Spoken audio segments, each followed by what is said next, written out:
Yeah. The thing's up. We're going live. Things with the buttons. The Buttons, thing's up. buttons. We're going live. Who's got the button?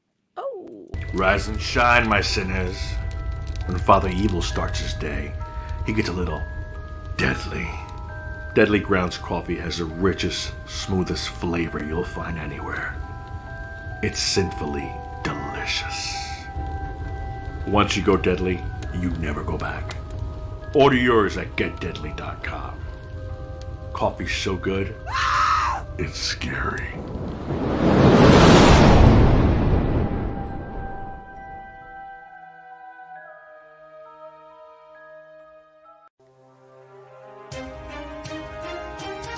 The Dorkening and all affiliated shows are not intended for anyone under the age of 18. The following may contain discussions or scenes that have adult situations, graphic violence, nudity, strong sexual content, and graphic language.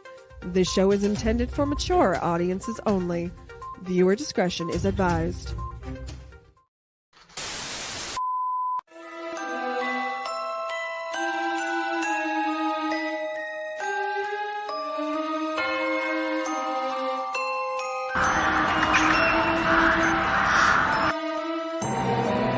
Steve Van Samson, Curtis M. Lawson, Paul Christian Glenn, Joshua Rex, Raz, Rob Smith.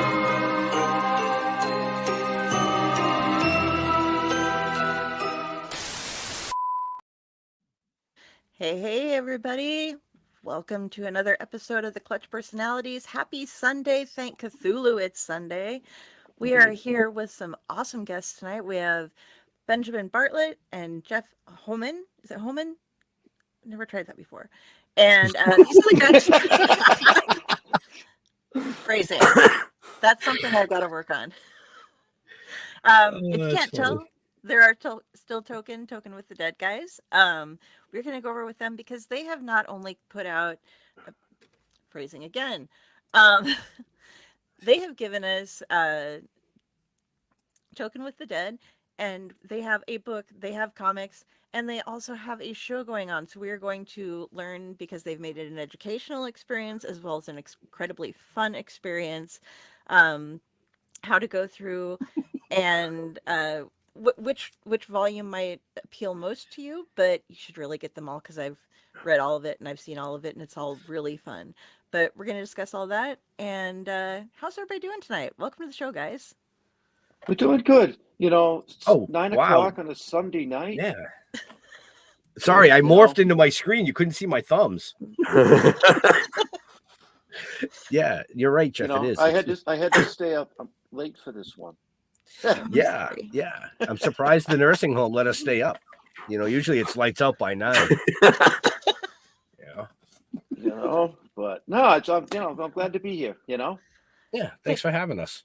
Yeah, thanks for being here in general, man. We appreciate it.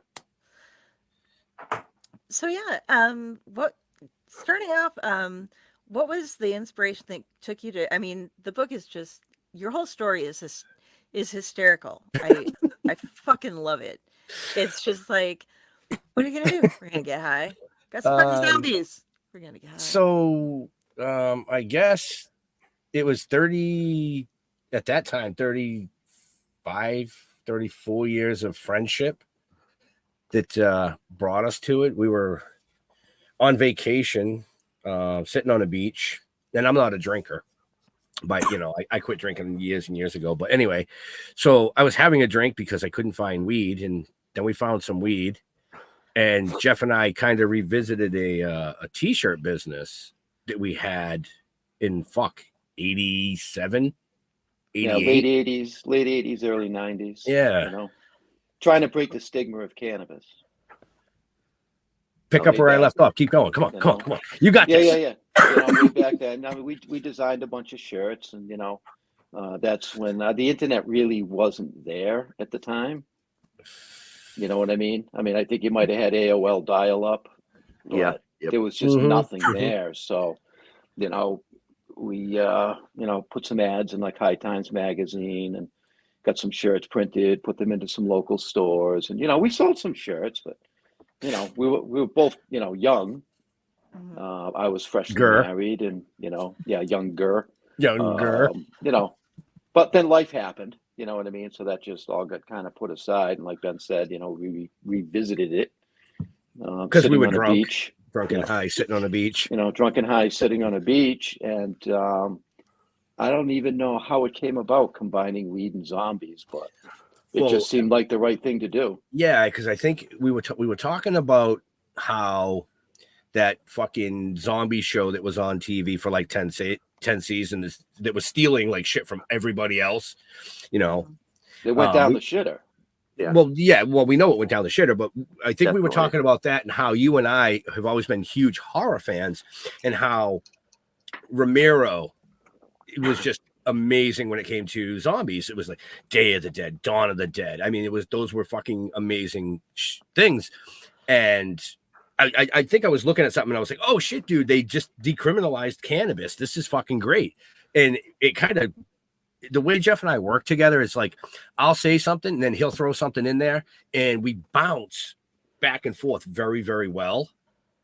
So we did that for like, I don't know, 45 minutes sitting on the beach while our wives literally just fucking laughed at us because they thought we were high and drunk, but we were. Anyway, and we just came up with the whole concept of, wouldn't it be really cool to combine the two, because nobody has ever done it, not to the extent of what we were trying to do, you know. So well, at the beginning we really had no idea what the fuck we were trying to do. Oh, right. We got back to the States after our, I don't know, 7 or 10 day fucking Caribbean fucking whatever we were doing there. And we were sitting at Jeff's house and I'm like, you know, just for the fuck of it, I'm going to punch in the name, take an Instagram thing, did an Instagram thing, and I set my phone down, and within a half an hour, it blew up. It fucking exploded. Like it just was like boom on Instagram. And I'm like, I think we're onto something here. And we kind of just snowballed some ideas, did some research, went to comic book conventions, talked to amazing artists, because neither one of us are artists. We're both from writing backgrounds, you know, mostly poetry. Jeff's, I think, got 4 Golden Poet Awards. Am I correct on that? Bravo. Something like that. And I have 3. So the writing was kind of easy for us, you know. Well, it's easy when it's dumb as fuck anyway. Well, right. You know, so we kind of, like I said, we just kind of snowballed back and forth, talked to a bunch of artists, explained to them what we were doing, and literally the basic concept was dumb as fuck, but every single one of them looked at us and said, you guys are fucking geniuses, because nobody's done this, you know. And if I say a lot, it's because it's past my bedtime, folks. In case you're just tuning in, the nursing home allowed us to stay up. I haven't had my meds. I'm a little shaky. No, I'm just kidding. Oh, I'm super stoned, so I'm gonna a lot too. You're totally fine, man. They're doing us a big favor because our shows are on a lot later than theirs are. So Yeah. we appreciate that. Well, that's because we're old as fuck and we go to bed early. Yeah, So that's okay. So anyway, Jeff owns this really, really nice place in the middle of the woods on a lake up in Maine towards the Canadian border. And that same summer we were sitting up there, and I'm an early riser. So 5 o'clock, I get up. There's no electricity. Everything's propane. There's an outhouse. I fire up the stove and put the percolators on for coffee, and I go out and I started writing. He came out and looked over my shoulder and he's like, okay, so this is what we're doing. I'm like, yeah, I think this is what we should do. Boom, he throws an idea. I'm like, oh, that's fucking brilliant. Scrap that page, fucking write something else, you know. And it kind of went like that for a few months, I would say. Wouldn't you? Are you falling asleep on me? No, I'm good. Oh, okay. Yeah, no, I'm good. Yeah, no, it went like that for a few months, you know, and then we really didn't know what we were going to do with it. We just started writing, and, you know, in the process, we were, you know, doing T-shirt designs and stuff like that, and, did the smart thing and applied and filed for our trademark, you know, that kind of stuff, you know. So I took the first couple of chapters, which, by the way, you gotta understand that, you know, when Ben types something on the computer and sends it to me for editing, what I got was pages of one sentence, all in capital letters. That's what I had to edit. You know, trying to break that apart. And, you know, so basically that's how it goes. You know, Ben does most of the writing. I throw my 2 cents in as I see it and stuff. When I do the editing, I'll add stuff to it or change stuff or pull stuff out. I mean, that's my job. But anyway, so we took the first couple of chapters and I showed it to my brother. And he looked at it, read it, looked at me and said, "This is dumb as fuck." He goes, "But it'd make a great comic." No, actually, I think what he said first was, "You guys are fucked in the head." Yeah, he goes, yeah. That's what he said. Yeah. But This then he is said dumb it as would fuck. make a great comic book. Right. We had never even considered a comic book up until that point. You know what I mean? I'm a woodworker. I don't know anything about comics. You know, You're and like the 5th woodworker that I know. Well, you know, that makes 6 because I build houses. So. Oh, well, damn. I totally squirreling off here. I actually have Rabbit. wood.com or something like that. Well, no, I'm a squirrel. We have a squirrel. Puppet, I know. yeah. Usually it's squirrel, but I just said rabbit for the fuck of it. Yeah, I have a website because I'm working on a story that involves woodworking, and I know that if I fuck up that one page that's going to be about woodwork that involves woodworking, that like every carpenter and woodworker in the world is going to read it and be like, "You got that fucking wrong." So I have it. It's not wood.com, but it's something like that, like saved, and I've studied a lot. So I'm actually a furniture builder Now. Oh yeah. Yeah. I help build scenes and design props for haunted attractions. That's one of Yeah. My dad was a huge woodworker though, so I know a lot about it. I just don't have all the tools anymore. And piles of wood. Jeff and I learned real fast. There's a real big difference between what we do for a living and building sets, because we actually to jump ahead, but we'll jump back. When COVID hit, we started filming the live TV series to correspond with the comic books and the novel. So we were traveling down to New York every 2 weeks to Diamond Production Studios to film the live TV series. But not only were we acting, we were building the sets, we were setting the lights, we were doing everything other than just acting. And when we started building sets, these people looked at us and like, "What the fuck are you doing?" It's like, "No, man, this is how we build houses." Dude, no, this is for camera. Like the flimsy fucking here. No, like this. It doesn't have to work. And we're like, yeah, it just has to be there. "Oh, well, fuck, that's a lot easier." Now, for haunts, it's similar to cinema, but there's a lot more home building involved in haunts, because you're building structures that actors have to climb onto, jump off of, the customers have to actually walk through. And so you have some things on the wall, like some walls are just, fake walls for, that are just hanging there. But a good chunk of it is still, basic house building carpentry that we have to do. And our owner also builds and rehabs like homes for a living. So he's our lead on all that stuff too. Right. So where the fuck are we? Grabbing it back into the comics that you hadn't thought about doing. That's what Ratatosker's here for. He squirrels off and then he brings back around. Well, we have one of those too. It's called Leo. Right. I get a Leo. Yeah. Once a week I get a Leo. So like Jeff said, his brother was like, "This would be a great comic." So I started throwing stuff out on the internet looking for artists, and we found a kick-ass artist out in California named Eric Yep that agreed to work with us on the first comic, and he did an amazing job. Unfortunately, he tried to renegotiate his contract after the fact.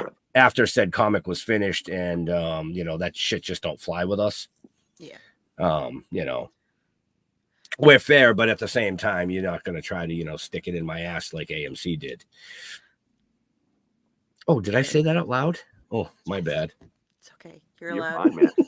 I have a little overlay of that. There's the first comic, and I grabbed these because, guys, those of you who are watching who haven't read it, they do put some nice educational stuff in the comics and in the book. Right. Yeah. It's just So- fun, light stuff, you know.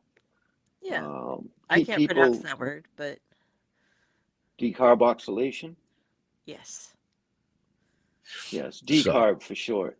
Yeah, to decarb. You know, Yeah. we thought it was really important to educate through adult humor. You know, the positive effects of medical cannabis, and that's kind of like the sales pitch when we're at events. You know, it's kind of like, you know, what happens if you give zombies cannabis? People are like, I don't know. Like, well, they bounce off walls. They want a Twinkie. They want a cupcake. But subconsciously, when they come down, they realized it alleviated the pain they were having for flesh. So now they want more cannabis. That's a fucking problem. Which, yeah, that's a huge problem when the end of the world is here and, you know, supplies are limited. Yeah. So. Right. So the basis of the storyline is we're trying to not just survive the apocalypse. And don't get me wrong, killing zombies is a lot of fun anyway. Oh yeah. You know, but we're trying to use the cannabis and figure out how we can try to cure zombieism. Right. I like it. Yeah, as you go through the storyline, you know, it's a lot of slapstick humor, a lot of failed attempts of escaping. You know, there's always something that fucking happens, something stupid, but it makes you laugh, you know. Oh yeah. But the educational purposes are always in there. Yeah. And yeah. You know, and they're light and a few in between, yeah, like this one here. Right. You know, certain strains will help with nausea and, you know, Right. all this kind of stuff. And actually, that's a really cool sell because that's Jeff, myself, Piper, and then we implemented another character named Dagwood, who is the one that says my anxiety there. And that character is actually based on Darren Miller. I'm not sure if anybody here other than Jeff and I are familiar with Darren Miller. Yeah. But if you Google Darren Miller, you'll see that he used RSO to basically beat, stage 4 lung cancer. Yeah. Wow. And helped curb his MS. And I mean, literally, he was on death's bed. They told his wife to pick out his casket, and she threw him in the car and took him to Colorado to meet Rick Simpson, and then over to California to Tyson Ranch. And long story short, here he is 5 or 6 years later telling his story. We became really good friends with him, of course, educational, because we wanted to learn more about RSO, and that's where I was going. So as you progress through the storyline of the novel and the comics, we go and tell you certain things like that, but we implement certain styles of characters within this that actually distribute RSO. Very so cool. It's a fun way.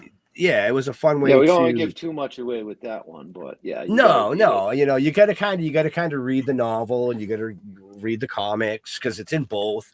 The novel is a lot more descriptive than the comics, of course. We all know that it's a fucking novel, you know. So, Jeffrey, I feel like I'm hogging the limelight tonight. No, you're good, you know. But yeah, so you know, what we did was, you know, we kind of did it ass backwards. Because most I think would have completed the novel and released the novel and then maybe did the comic books afterwards. We didn't do that because it was a good way to keep the ball rolling for one, and it was fun and exciting. You know, we get a chance to work with a whole bunch of Dynamite people. So as the book got written, we would pull the comic out and produce the comic book. Okay. You know what I mean? And it's an ongoing story. There is no end to it.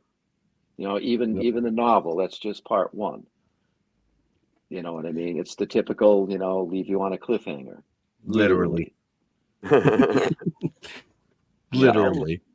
I love you guys for all the education of this. Very young in my life, I was told that I wasn't going to live, and stumbled upon some people that knew a lot about, you know, marijuana, THC education, and changed my life. And I started 23 years ago. Well, 30 years ago is when I started smoking, but about 23 years ago, I think it was when I started getting into the political side of it and pushing for a lot of things, getting out there, meeting people, getting the education. And then again, when COVID happened, I was one of the super unlucky people right in the beginning where no one knew what was going on. coming home from getting married on Leap Day in Colorado, and got it on my way home, and ended up in the hospital in a broom closet with machines in a bed because there was no room. And then telling me, okay, you are dying. Do you want to do it at home, or do you want to do it in the hospital? So I had to, make the phone call, talk to my wife, like, hey, I've got it. They're telling me I'm dying. Do you want me to just die here? I don't want to necessarily die alone, but I will if that's what keeps you guys safe. So she wanted me to come home. We did a whole room with plastic, separation. And one day I lost consciousness, and that was it. And then they said it was almost, my vital signs were still there. So they just kind of waited. And like 48 hours later, roughly, I opened my eyes, and then slowly but surely got the fight back again. But there was permanent damage to my heart, my lungs, and my brain. And I started getting back in contact again with a lot of the people in the medical sciences for THC, talking about what can we do with this? What can we do with that? What can we do there?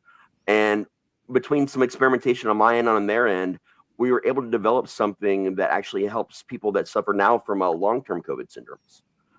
It's got enough CBD in there to help with the anti-inflammatory aspect of the lungs. Right. Yep. So it's just very high on the limonene. Got to go high on the limonene for that one. But it also helps with the anxiety at the same time. But it's for people that are having trouble breathing still. And because I didn't want to do it with the RSO oil, I wanted to do it with something that I knew I can make at home like a lot easier because I was poor. Right. So I had to get an air fryer and mason jars, and I did everything with science, calculators, mason jars, and air fryers. Right. Yeah, we decided to go this route and this approach in the, with the comic and the slap, the slap happy slapstick kind of shit. Because people like yourself, people that know about it already. Right. We were targeting that audience, Entertainment. trying to get into the entertainment side of it to help break the stigma for those that don't believe in it, or didn't have the outlets. Didn't have the outlets and this, that, and the other. And what we found was that people that were heavily involved in it just love the idea anyway. You know what I mean? Brilliant. Because people aren't going to go. Your average Joe's not going to go to a cannabis seminar to learn about something like that. They need to be sparked somehow. But they will sit down and read a comic book if it's just fun. Yep. Right. And that opens the door for a lot of other possibilities. Yeah.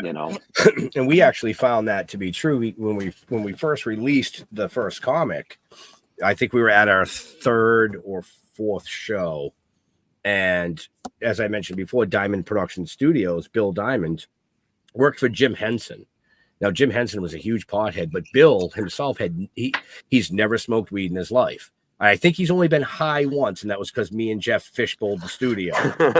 But that wasn't on purpose. Yes, it was. Anyway, so he got a hold of one of the comics. This is how we met him, but long story short, he got a hold of one of the comics after some other stuff went on and pulled us aside at the end of the convention for a meeting. And he said, the entertainment value here is just insane.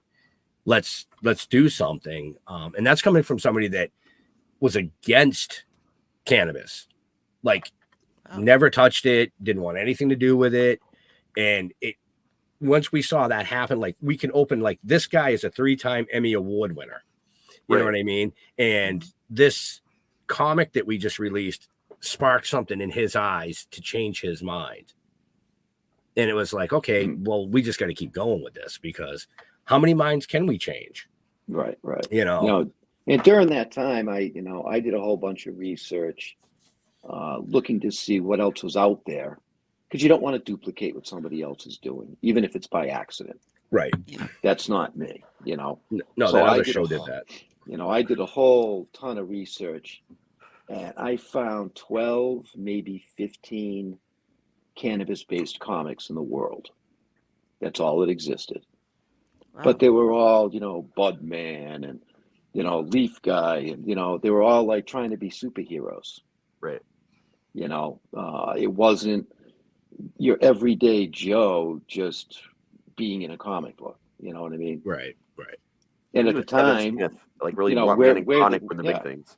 Yeah, we put ourselves in as the main characters. I don't know why. Because we didn't think it was going to do anything. Literally, Literally. it was just, you know, they say the easiest way to write is to write about experience, you know, and that goes for any type of writing, whether it's poetry or novels, or unless you got a really fucked up mind like Stephen King, you can just write about all kinds of fucked up shit. Even your songwriters are the same way. So by putting ourselves as the main characters, we were able to tap into that 30 plus year friendship of slapstick humor, the one-liners, the takeoffs, you know, in the whole. You got to read the novel, folks. I don't want to give too much away, but yeah, I mean, it's just, you know, it was fun. Oh, it still is, you know. And the other thing that we learned too was that, unlike most people that are in, you know, the comic book world, or even in the cannabis world, we have an opportunity to get into all of it. Right. Because we do comic book conventions, we do cannabis conventions, we do music events, we do horror cons, because we fit everywhere. Right. And that in itself is very unique, and it's helping us spread what we're trying to do even faster, because we're not limited to one avenue. You two are some of the busiest con people that I know of. Yeah, like, same. During con season, it's just like, nope, you aren't going to see them. They are somewhere, you know, or on the road to somewhere. Right. We did have a question. Sure. We appreciate the education and now wonder what your favorite recipe is. This was back when we were talking about cooking before. Well, I'm not a big, I'm going to be honest, I'm not a big edibles person, because it really does fuck me up. I can do like 5 milligrams when it comes to edibles. But if I had to pick a recipe that I thought was really good, I would have to say Jeff made these cookies one time. We were on the road at a convention in Betty, Vermont. And we call it in the crispy hotel. They call it the crispy hotel because literally when you walked on the carpets, they crunched. It was pretty fucking scary. But anyways, it was after the first day of the show. Jeff hands me this, you know, little cookie, and I'm like, really, dude? Like that? Eat it, and I'm like, I'm going to bed. It was like, you know, 8:30, 8:45, and literally, 20 minutes later, I sat up in like total fucking schoolgirl hysterics, laughing my ass off. And he just looked at me. He goes, I go, it's the fucking cookie. And we spent the next 3.5 hours on the bench outside just laughing at the stupidest shit. So, and he's never eaten one of my cookies again. No. You know, I am an edible guy. You know, I prefer edibles. I prefer tinctures.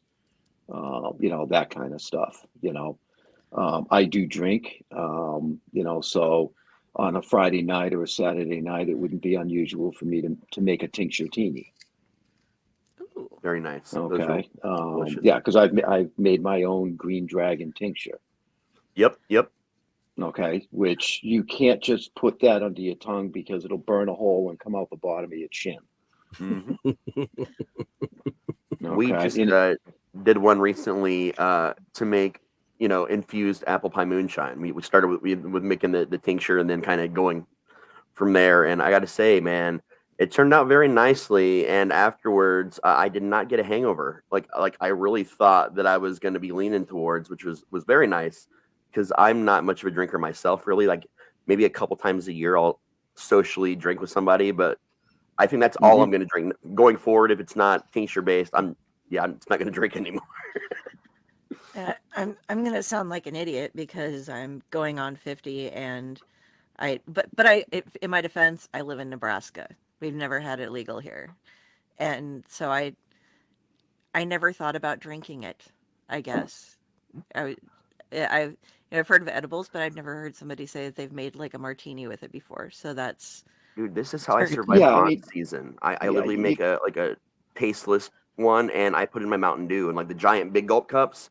And I walk into the haunt, and I give everybody their instructions. I run around through the maze, trying to make sure things are going okay. And I'm just drinking that Mountain Dew and just staying, you know, on a certain level so I can survive the night. Yeah, you got to be careful with it. I mean, obviously, alcohol and THC in combination, I don't recommend Yeah. it unless you know what the fuck you're doing, Yeah. Okay. seriously. But like I said, I'm an edible guy, 50 to 75 milligrams is what I like. You know what I One for mean? you, one for the sugar, one for you, one for the sugar. Right, Yep. right. Yep, Pretty much. exactly. Oh, yeah. And I do make my own. I make my own butter at home, and I use it in cooking, and I do make my brownies and my cookies, and stuff like that. I just had a conversation with somebody yesterday who's going to be making me some CBD olive oil. Very Okay, nice. and that's specific for my mother-in-law who now lives with us, so that's going to be interesting because we got to calm her the fuck down. Right. My wife got into compassionate care, like with like edibles and like doing things for people, and she's also a little bit of a chef. She does like a whole 5-course meal now, right down to the vinaigrette on your salad. Like she does Yep. so many different processes, and we used to just make butter all the time, and she was like, "We're done with butter." I'm like, "Why?" She's like, "Because one, there's people have weird allergies. There's all kinds of things you can't do with butter, but anything you can do with butter, I can do with non-tropical scented coconut oil."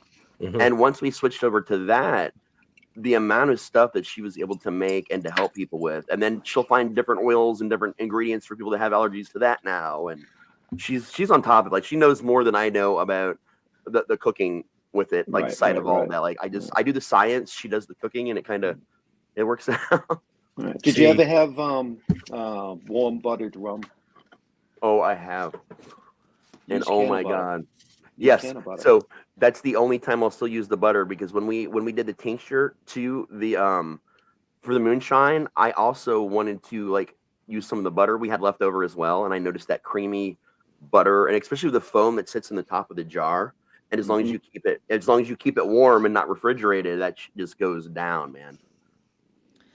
That used to be one of my favorite things for one of my exes. Whenever he'd get really a bad cold, I'd make him a nice hot buttered rum, and that'd help him out quite a bit. Throw some THC butter in there, put him to sleep. Yep. Nah, just give me the flour. Just give me the sativa flour. Let me get a couple bursts of energy, and then I'll crash right after that. Yeah. My problem is my lungs today just can't handle today's weed.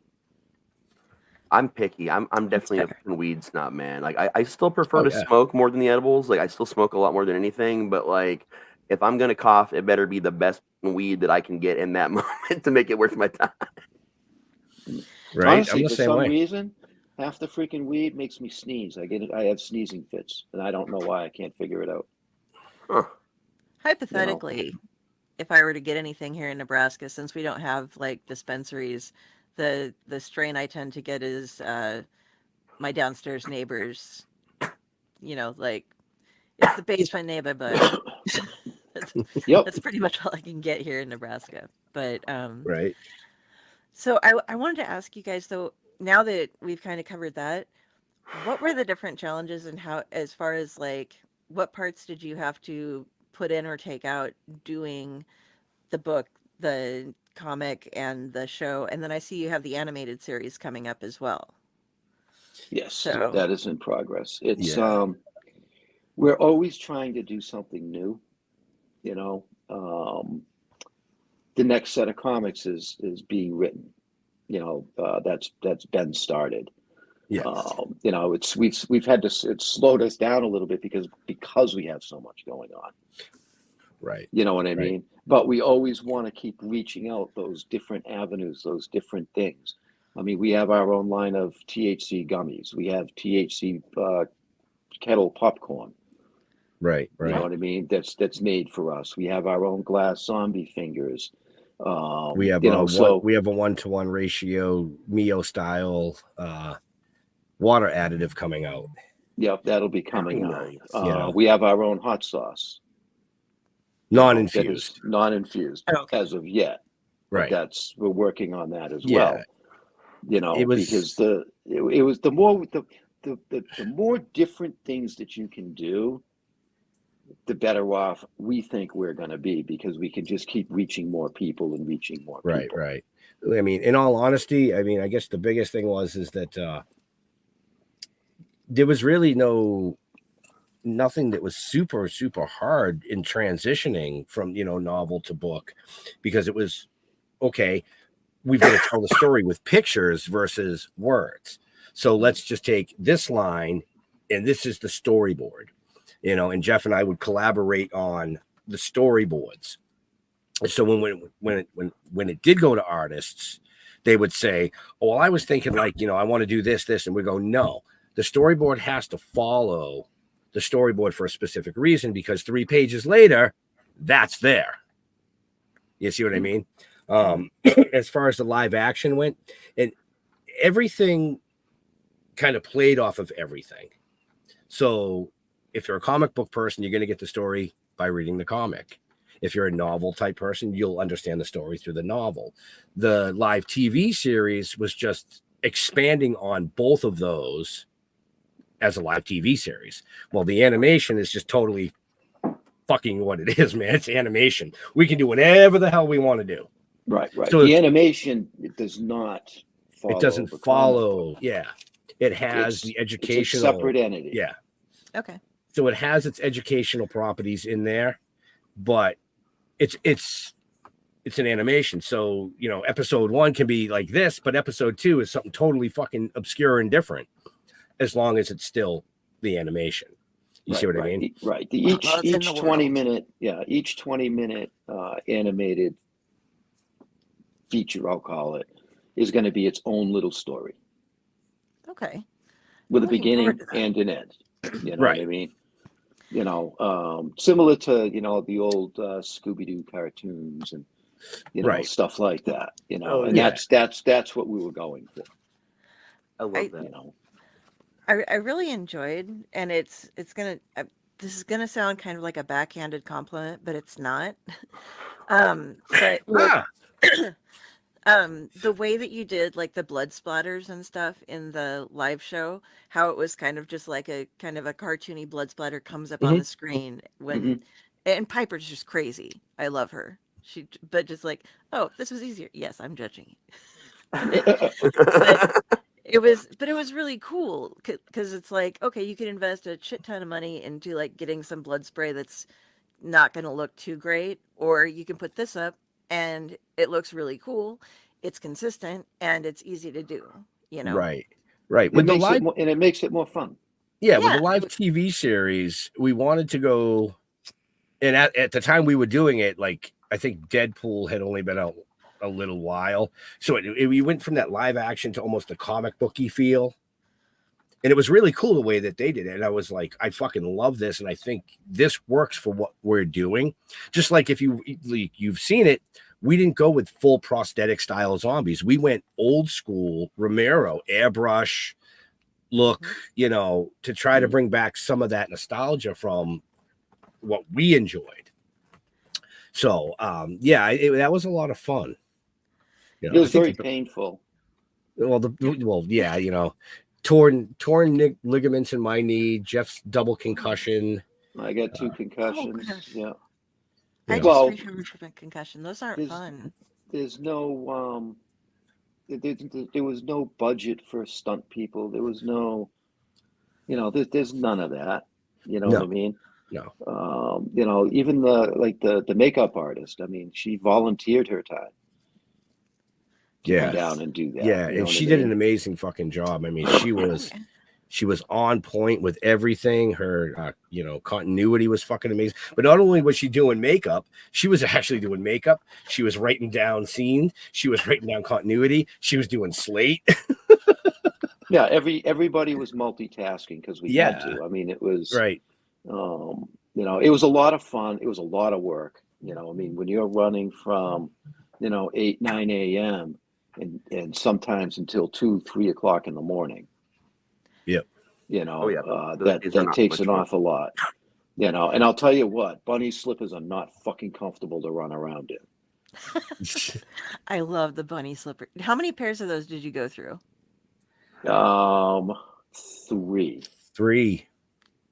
I have 3 or 4. I have one down in my basement that I actually want to make a glass case for. They're stiff. going to get them bronzed, or you don't have Oh, to. they're already. already naturally stiff because those Yeah, are the ones yeah. that went in the Hudson. Yeah. Yeah. We Those went in the Hudson. I think we are the only independent producers, actors that can actually say we threw our fucking attorney in the Hudson River. That is so awesome. Literally. Now, you said And she something went that willingly. yeah, that's awesome. You guys said something too that I wanted Dell to hear again, because you guys said that you had decided that you needed to do as much as possible in every direction you could as things were building up.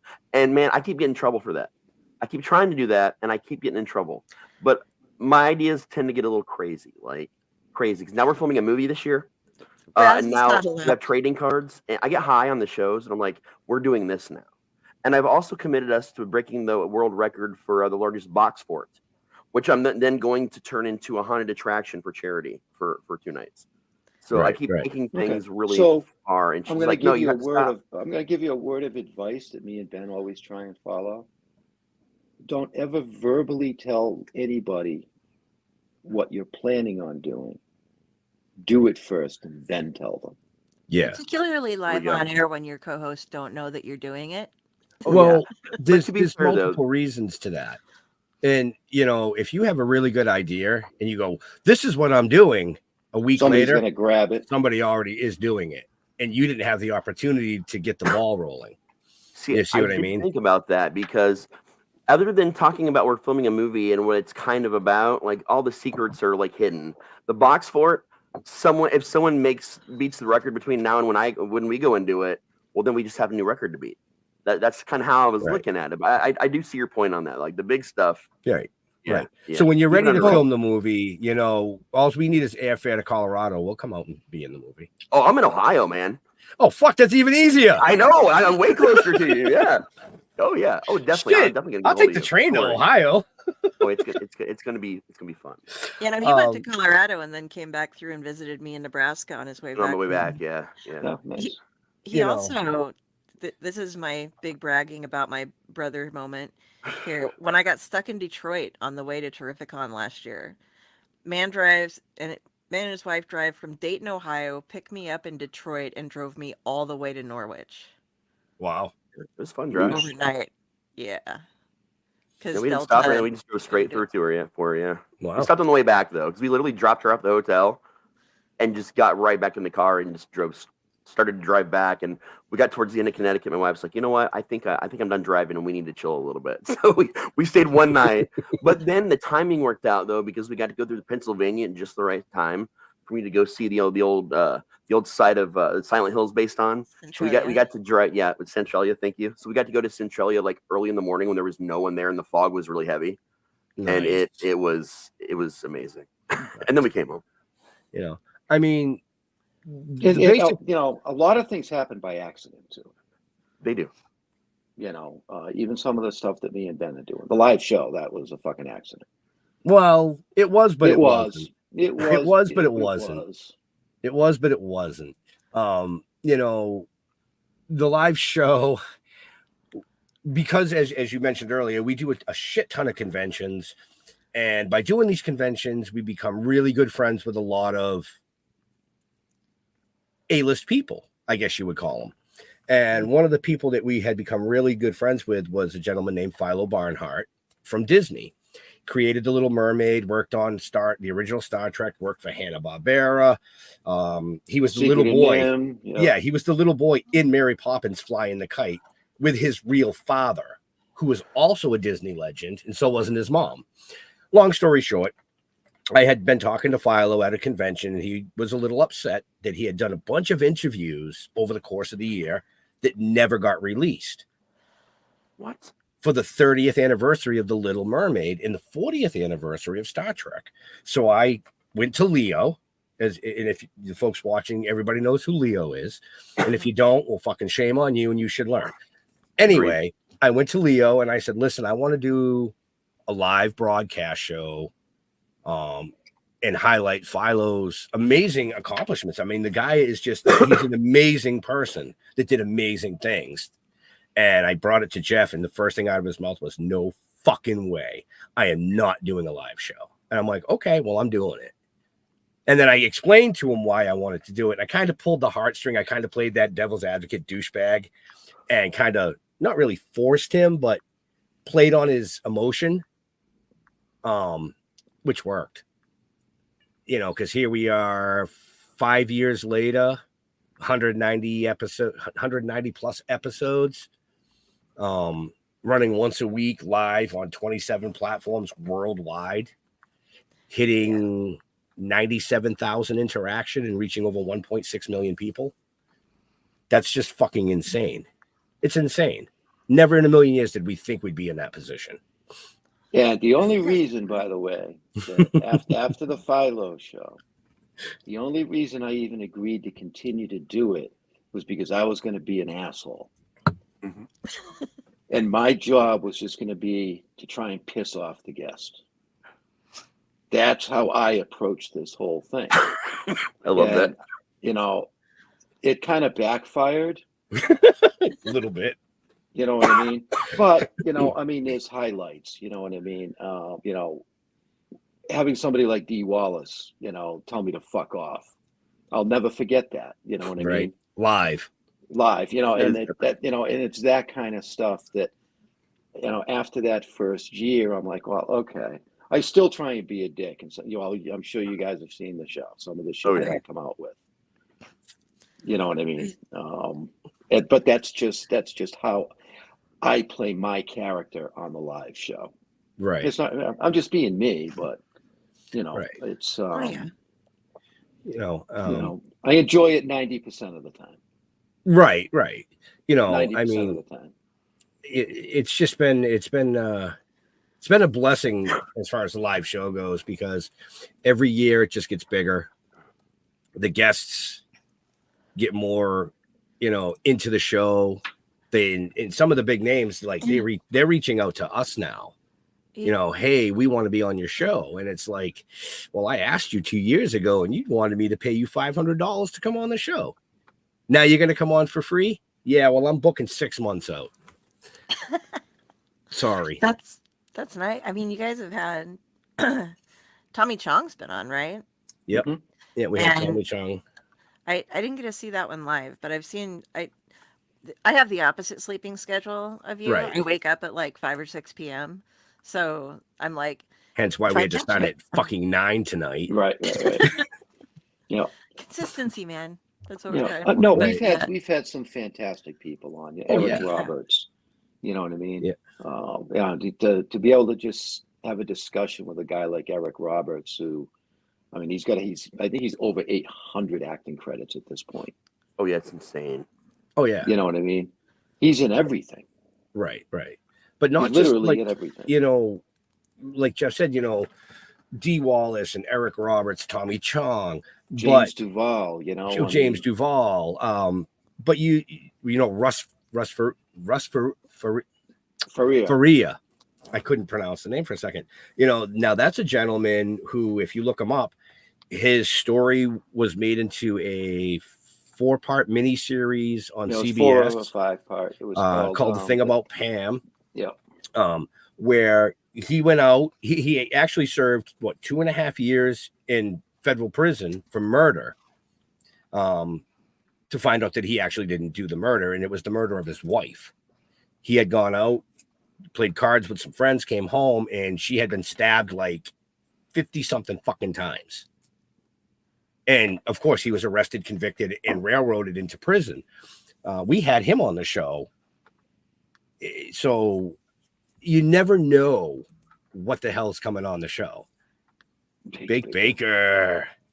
I got to talk to him soon because he's got some fucking kick-ass butt, I guess, on the real cheap coming out. Oh, yeah. Yeah, I heard that. Yeah. Yeah. Dave, the Baked Baker. I almost said his real name. Hey, by the way, this is up. No, I'm just kidding. So, you know, those cool stories like that, you know, right. Most people won't have an interview like that. Right. I mean, you know, but he was on network. I mean, he was interviewed on like ABC, you know what I mean? Just because of the story, you know? Yeah, I need quite a few onions, you know, you got to peel back the layers. Yes. But, you know, I mean, I think over the years, the inspirational stories are the ones that I really enjoy. I love interviewing the A-list actors because we just get to chat with them. Mhm. You know what I mean? Or even the A-list musicians like Gina Shock, you know, Rock and Roll Hall of Fame drummer for the Go-Go's. Yeah. Vinny Appice. I mean, so those are amazing, amazing interviews. But I think some of my favorite were like Michael Crossland. He came to us from Australia. He's the most sought after inspirational speaker in the world. And what a fucking story this guy had. You know, I mean, things like that. Peter Dankelson, a kid that had like 20 something surgeries. Yeah. But he can pick up a guitar and just go off on riffs, like listen to a song and just whoop, and he's playing it. I mean, unfucking believable. So yeah, I mean, you never know what you're gonna see. You know, the Saltwater Cowboy, we had that guy on. Yeah, he was cool. Tim McBride. He was yep. Yeah. What a trip. Running fucking marijuana through the Everglades of Florida for years. Yep. Years, you know. Explain to us why the Gulf of Mexico smells like cow shit. Yeah. I mean, if Well, they you would that? dump the cows. Yeah. Well, because to get the weed off the boat, they had to get all the cows off the boat first, so they just threw them all in the Gulf of Mexico and watched them fucking drown. They Literally. needed more room for the bales. Yeah. Yep, literally. Sad, So, but I mean, true. yeah, it's crazy. you know, but all of it started because of that stupid fucking idea on the beach to combine the two things. And it just opened a lot of doors over the years for us. Oh yeah. Doors just Yeah. keep on opening, you know. Right. Right. Some doors close, and that's okay. You know? I It is what it is. honestly think that is the best squirrel come around that has ever been pulled on this show before. Ladies and gentlemen, what you're looking at are some true professionals who have completely taken the art of the segue to another level, to where we start the show, do a whole thing, and then bring it right back to where we started. It was beautiful to watch, gentlemen. It truly was. I need a tissue. Like, that's called that's why podcasting is an art. A moment just like that was the ultimate segue. I don't think it can be done better. I really don't. Right. Yeah. You know, the biggest thing that Jeff and I have stuck to over the past 5 years is have fun. No matter what we're doing, whether it's comic books on 6,000 miles in 1 month for conventions, just keep it fun, you know. And I don't know, it seems to fucking work. I don't know why they fucking like us, but they do. You know. Yeah, you know, and you know, everybody out there, you know, if you think it's easy, it's not. You know, Ben and I have known each other for an awful long time, but it doesn't mean that we don't butt heads. It doesn't mean that we don't disagree on things. You know what I mean? Time. But you got to let we let each other do what they need to do. You know what I mean? If space is required and a time lapse is necessary, then do that. Right. But continue to mean? move forward. But continue to move forward. You know what I mean? Right. You know, the only thing that pisses him off is when I hang up on him. So I don't do that anymore. I say bye first and then hang up on him. Right. And the same goes for me. If I hang up on him, he'll call me back. Or he'll fucking drive to my house and beat on my door. You know, you fucking hung up on me. No, dude, actually, it was Verizon. Lost call. I'm going through a tunnel. You know, so you got to learn from the frustrations. That's one. Yeah, You know, and you got the biggest thing is you got to be able to talk it through, even if it's 2 or 3 days later. You have to be able to sit down and talk it through, so that there's no hard feelings anywhere. You know, nobody's butt hurt, and you make it work. You know. It's like a fucking marriage. I was It about really to say is. that's some relationship advice too, right there. Well, no, it really is. You know, Jeff will call me and my wife will go, "Is that your work husband or your work wife, depending on the day?" You know, and I'm like, "Yep." You know, it's a joke, but it is. You know, you've got to. But that's a friendship of 30. What are we going? 30, 37, 38. 37, 38 years. Yeah. You know,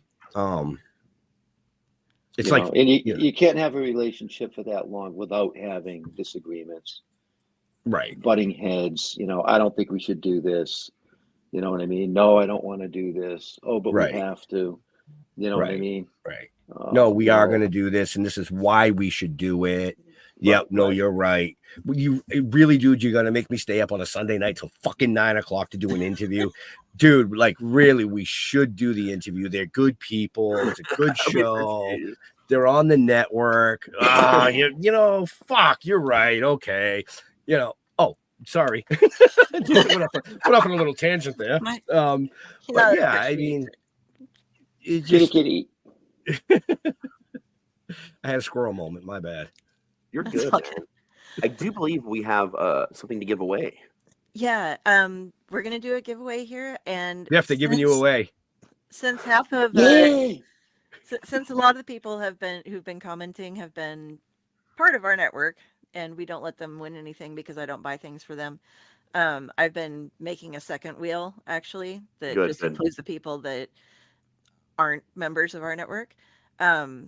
But before we do that, anybody who wants a chance to get in on the deal, type a comment, and if you show up as Facebook user, put your name so that we know who you are, because we aren't going to give anything to Facebook user. If you don't know how to get in, it's kind of late to do it now. While we get ready to do that, I'm going to pull a Leo here. So, what do you, Jeff, enjoy dorking out on? Porn. I like. No. Oh, not today. No. Yesterday. I'm good for a couple days. Okay. I like the woods. Okay. Yeah. I like to be. I like the solitude of the woods. That may not sound dorky to a lot of people, but I like to. I will go to my camp by myself for a week. No radio. And watch porn. No radio. No television. Okay, just peace and quiet. I'll split wood. I'll sit by the campfire. I'll write. Okay, that's the answer I'm going to give you, because as far as, you know, I collect Black Panthers too, if that's a dork out thing, which maybe it is. I have hundreds of Black Panther pictures, statues, and everything. I even have little shoes and slippers. Aww. You had me at woods, man. I'm a big woods guy myself. I love You know. being out there, and the less people I had to bother me when I'm out there, the better. I Yeah, grew up exactly. on a somewhat wooded acreage, so yeah, I was out of the house, down in the trees, over to the river, all over the place when I was growing up. So No. Like I said, you know, my summer place, there's no power, there's no electricity, there's no running water. You got to bathe in the lake. You know, Nice.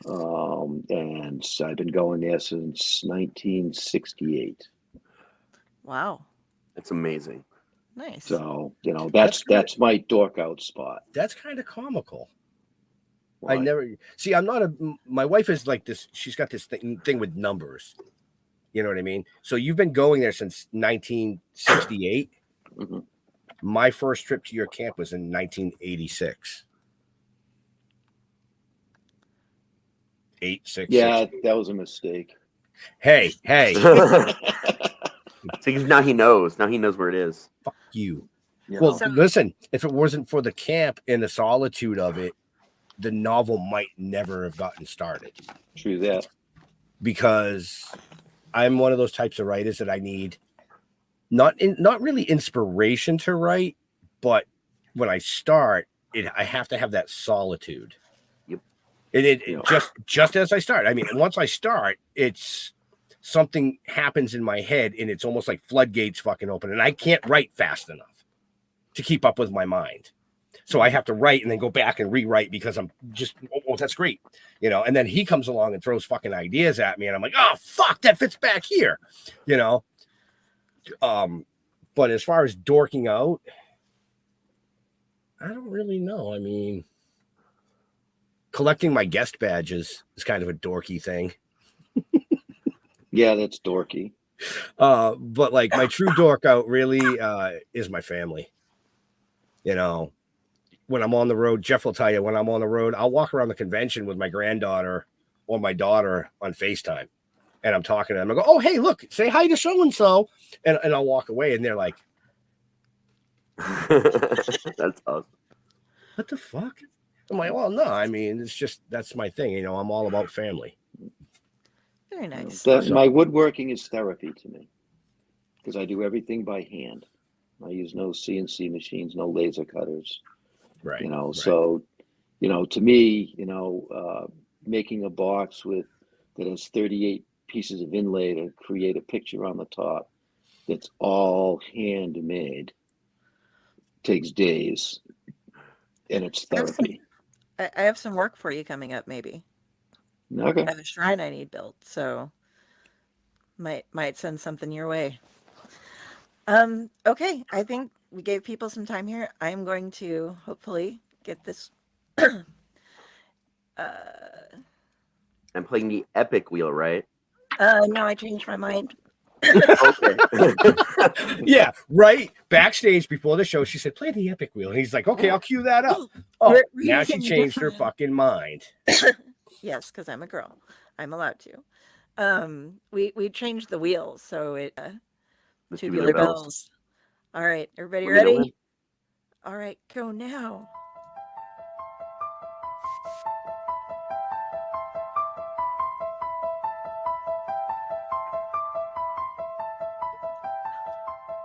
Yay!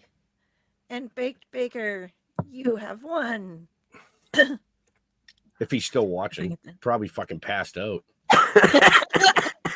Joint in his Well, mouth. I will get in touch with you after the show and set up, and I will get you a copy of that book so that you can read the book if you haven't read it already. If you have read it already, you can forward it to somebody who you think should read it, because Pass it around. you guys seem to know him, so there's a chance there. You know, I mean, He might have the book. I don't know. I have no idea. I don't remember. I know he's got the You know? comics. Now, if you do have it, just remember it, and you're going to pass it on to someone. Always pass to the left. That's right. all right. Don't fuck up the circle. No, that's Right. Jeff. All right, well, let's wrap things up, folks, and thank you guys for staying here for so long and staying up so late for us, because Oh, Oh, no no worries. worries. we're a middle of the night type network. For the night owls. Yeah, Right. Right. yeah. Well, you're also in Nebraska, so it's what, 2 hours earlier? It's only an hour earlier. An hour earlier? Okay. Yeah. Yeah. Well, So it's at my only age, 9 an hour o'clock. makes a difference. I get confused all the time because you guys have one time, Splash Pages has another time, we have another time, and so when I'm trying to keep track of shows, I'm always like, I'm inviting guests, and I'm just like, yeah, it's at some time, and I'll be like, oh shit. Actually, there's an hour's difference on that. Oh, wait. I mean, like I was saying earlier, like Michael Crossland came to us from Australia. So it was like, what, 9 o'clock in the morning their time, 7 o'clock here at night. Mhm. But we've had people in the UK that were guests that literally they're like, it's fucking 1 a.m. And I'm like, you stayed up to come on the show? Oh, fuck. I feel privileged. Yeah. You know? We set up an interview with Bernie Rao last week or 2 weeks ago, Go, yeah. and he was listed as being in Perth. So I was like, okay, we'll do it at this time. You know, if we do it this time, then it's like 9 a.m. his time, so it's an okay, time to be awake. And he just moved to Germany, and we Oh. didn't know. So, and then he Yeah. wanted to have a guest on that was in New Zealand. And we're like, okay, so we have like Eastern and Central time here, and then Germany, which is like 1 hour off of. Yeah, Red- they're 6 hours ahead of us. Well, Yeah. 6 hours ahead of Eastern. Yeah. Right. And Yeah. then, so it's 7 hours ahead of me. And then he wanted somebody from New Zealand. And he's like, oh, he's still out at a gig. And so we like did the interview early and then Yeah. replayed it later because it was just like, okay, I'm so sorry. I thought I was booking you for, morning time, your time. Yeah. I forgot Oh, to yeah. mention that I'm Yeah. a And the only reason I know that is because literally 2 days ago, I was contacted by a rather large music promoter out of California, but they're also out of Germany. And she just happens to be in Germany right now. And she's like, Gotcha. oh, when can I get you on the phone? I'm like, I'm available at this time. You're only in California. She's like, well, no, actually, I'm in Germany right now. I'm like, well, fuck, pick a day then. Pick a time. Whatever. Right. Yeah. Right. You know, we'll figure it out. So that's funny. Yeah. Oh, yeah. The fun world of podcasting. Beyond StreamYard, there's also guests. Shit. But which you guys have been awesome at. Yeah. So gonna go through and wrap things up real quick. You guys know where to find me. I'm not Leo exactly, but I'm sometimes him. If you look up Carrie with a Kari Sanders on Facebook, all of my links are there. And you can find me here on Owlite. You can also find me on splash pages over at The Dorkening, which the Owlite is also a part of. So do that. And we have this great gal Friday, who is our gal Friday, and she actually handles 90% of my social media. But if you try to contact me, she'll pretend that she's me. Raz? Yeah, you can find me at raztslasher.com. Also, all the social medias that Jenny will actually be the one answering you to. You can also find me smoking pot at your mom's house. So say hi tomorrow morning.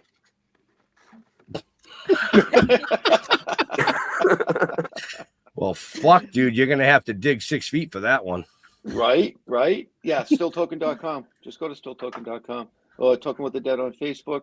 I'll be hard to find, Jeff. You can search for Jeff. If you Google Jeff, I'm sure you'll find all kinds of shit. Oh yeah. Look at You know, I keep my just look Jeff. You know, you can put any last name you want to it. You know what I mean? Jeff.com. You know what I mean? I'm gonna start going by Ray Liotta though. That's the only element I should just go by. I should just go as Ray Liotta now. One letter different spelling. You know. Hey. And Ben, where would you like us to reach you? Oh my God. Like Jeff said, stilltoking.com. You can find out everything you want to know about us. I mean, everything there. I mean, an hour show interview. Sorry, but you folks only got the tip. You really, it's just that simple. Just the tip.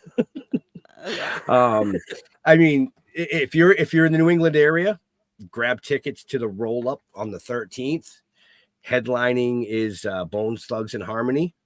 Nice. We'll be there as guests and vendors. If not, and you're in the Vermont area, we're gonna be at the Vermont Sci-Fi Fantasy Expo coming up the 27th and 28th of April. But if you go to Toking with the Dead on Facebook, the entire 2024 tour is there. And it's constantly changing. We're adding dates and fuck yeah. That's as Carrie said at the beginning of the show, we're always on the fucking road. Yeah. I can't keep up with me. No. No. Or you can check us out every Wednesday night on the Dorkening Podcast Network and 27 platforms worldwide. Yeah. Check them out. Follow them on their Facebook. All of their links are up above or down below, depending on where you're watching the show. And thank you guys so much for coming and staying on so late for us because no Thank worries. you. Appreciate it. Things- Appreciate the invite. I got my second fucking win now. I don't know what I'm gonna do. Go play with yourself. Nah, that's not a Sunday thing. That's more of like a Friday. Oh, you mean you didn't do that earlier? No. No. Okay. I was booking guests. And on that And- note, I just booked one while we were doing this show. thank Thanks, you guys. everybody for joining us. Have a